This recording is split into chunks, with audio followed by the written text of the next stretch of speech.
Bro Renu Desai గారు ఏంటంటే ఆవిడకి జంతువులన్నా చాలా ఇష్టం అనమాట. అలాగే సమాజంలో ఏదైనా తప్పు జరుగుతున్నా కూడా వెంటనే ఆమె రియాక్ట్ అవుతూ ఉంటారు. సోషల్ మీడియాలో పోస్టులు పెట్టడం కానీ, కొంతమంది ఎవరైనా తప్పు చేస్తూ ఉంటే వాళ్ళపైన కేసులు పెట్టడం కూడా జరుగుతూ ఉంటుంది అనమాట. సో ఆమె పొలిటికల్ పరంగా రాలేదు కానీ బట్ ఇలాంటి విషయాల్లో మాత్రం చాలా యాక్టివ్గా ఉంటారు. అంటే నిజంగా పవన్ కళ్యాణ్ గారితో ఎవరైనా ఉంటారనుకో వాళ్ళకి ఖచ్చితంగా సమాజం పట్ల కావచ్చు, ఖచ్చితంగా స్పృహ ఉంటుంది వాళ్ళకి. అయితే రేణు దేశాయ్ ఇట్లాంటి స్టార్టింగ్ నుంచి కూడా మనందరికీ తెలుసు. సో తను మూగజీవాల పట్ల వాటికి ఎలాంటి హాని కలిగినా కూడా వాటి గురించి పోస్ట్ పెట్టడం, వాటికి ఎవరైతే హాని కలిగించారో వాళ్ళ మీద కేసులు అంటే వాళ్ళకి శిక్ష పడేంత వరకు కూడా దానికోసం పోరాటం చేయడం. అండ్ ముఖ్యంగా వాటి కోసం వాటికి ఫుడ్ ఫీడ్ చేయడానికి వాళ్ళ ఫాలోవర్స్ ని కూడా తను విరాళాలు అడిగిన సందర్భాలు కూడా ఉన్నాయి.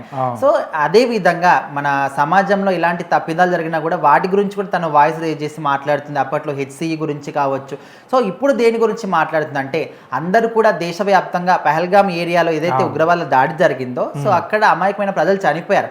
సో అందరూ కూడా దాని గురించి మాట్లాడడం కావచ్చు, కొంతమంది ఇన్ఫ్లుయెన్సర్లు కావచ్చు, యూట్యూబర్లు కావచ్చు, వాళ్ళ వ్యూస్ కోసం తెలిసి తెలియక ఏదో పిచ్చి పిచ్చిగా మాట్లాడడం ఇలాంటివన్నీ కూడా చేస్తున్నారు. అయితే వాళ్ళ గురించి మన దేశం గురించి ఒక పోస్ట్ పెట్టింది ఇన్స్టాగ్రామ్లో. సో ఆ పోస్ట్లో ఏముందంటే, మీరు నిజంగా దేశం కోసం ఆలోచిస్తే, మీరు నిజంగా మీ కుటుంబ భద్రత కోసం ఆలోచిస్తే ముందుగా చైనా ప్రోడక్ట్స్ ని ఆపేయండి. సో రీసెంట్ గా మనం చూసాం పాకిస్తాన్ దేశానికి టర్కీ కావచ్చు, పాకిస్తాన్ అది మన చైనా కావచ్చు వాళ్ళు సపోర్ట్ తెలుపుతున్నారు.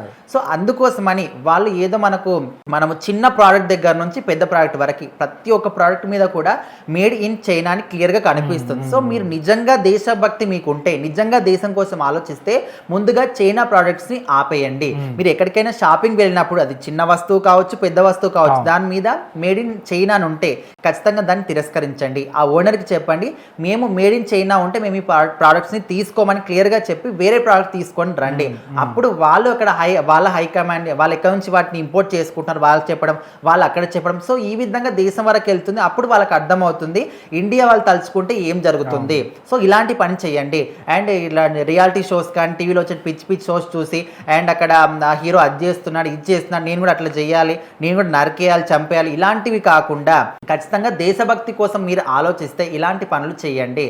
అండ్ అక్కడ మనము ఆ దేశం నుంచి ఇంపోర్ట్ చేసుకుంటున్నాం, వాళ్ళకి మంచిగా డబ్బులు వస్తున్నాయి, ఓకే. ఇప్పుడు అత్యధికమైనటువంటి టెక్నాలజీ ఉన్న దేశం ఏంటంటే చాలా మంది చైనా అనుకుంటారు, ఓకే. అలా ఆ విధంగా దేశం ఏ విధంగా తయారైంది, మనలాంటి వాళ్ళు అక్కడ నుంచి ఇంపోర్ట్ చేసుకుంటున్నాం కాబట్టి ఆ విధంగా. సో ఒకవేళ మనం ఆ ప్రోడక్ట్స్ని ఆపేస్తే వాళ్ళకి ఎంత నష్టం జరుగుతుందో ఇక్కడ వాళ్ళకి అర్థం కావాలని తను మాత్రం చెప్పుకొచ్చింది. అదే విధంగా ఈమె పెట్టిన పోస్ట్ కొంతమంది ఏమంటున్నారు అంటే, ఓకే మేడం మీరు చెప్పింది బాగానే ఉంది, ఆలోచన బాగుంది, ఓకే. బట్ మన ఇండియన్ గవర్నమెంటే ఇక్కడ ఏదైతే పాకిస్తాన్కి రాకపోకలు కానీ బిజినెస్ పరంగా అన్ని ఆపేస్తారో ఇండియన్ గవర్నమెంట్ చైనా ప్రోడక్ట్స్ ని ఆపేస్తే ఇంకా బాగుంటుంది కదా, ఇలా చేయాల్సిన పనే ఉండదు కదా అని వాళ్ళు కూడా అంటున్నారు. సో ఓకే, అది కూడా కరెక్టే, ఇది కూడా కరెక్టే. సో ఎక్కడైనా మార్పు మొదలు కావాలంటే ఖచ్చితంగా ఒక చిన్నది అంటే ఒక పర్సన్ దగ్గర నుంచే మార్పు మొదలు కావాలి. అది ఒకరు స్టార్ట్ చేసిన తర్వాత ఓకే వీళ్ళు చైనా ప్రోడక్ట్ తీసుకోవట్లేదు అల్లే దుకాణం వాళ్ళు ఒకరు తీసుకున్న సర్లే వేరే వాళ్ళు తీసుకుంటారు అనుకుంటారు. సో ఆ విధంగా ఒకరు వాటిని ఆపేసి ఇంకొక వేళ అదే విధంగా అందరూ కూడా ఈ విధంగా ఒక్కరి నుంచి మార్పు స్టార్ట్ అవుతాయి, ఖచ్చితంగా దేశం వరకు కూడా వెళ్తుందని అయితే దాని ముఖ్య ఉద్దేశం.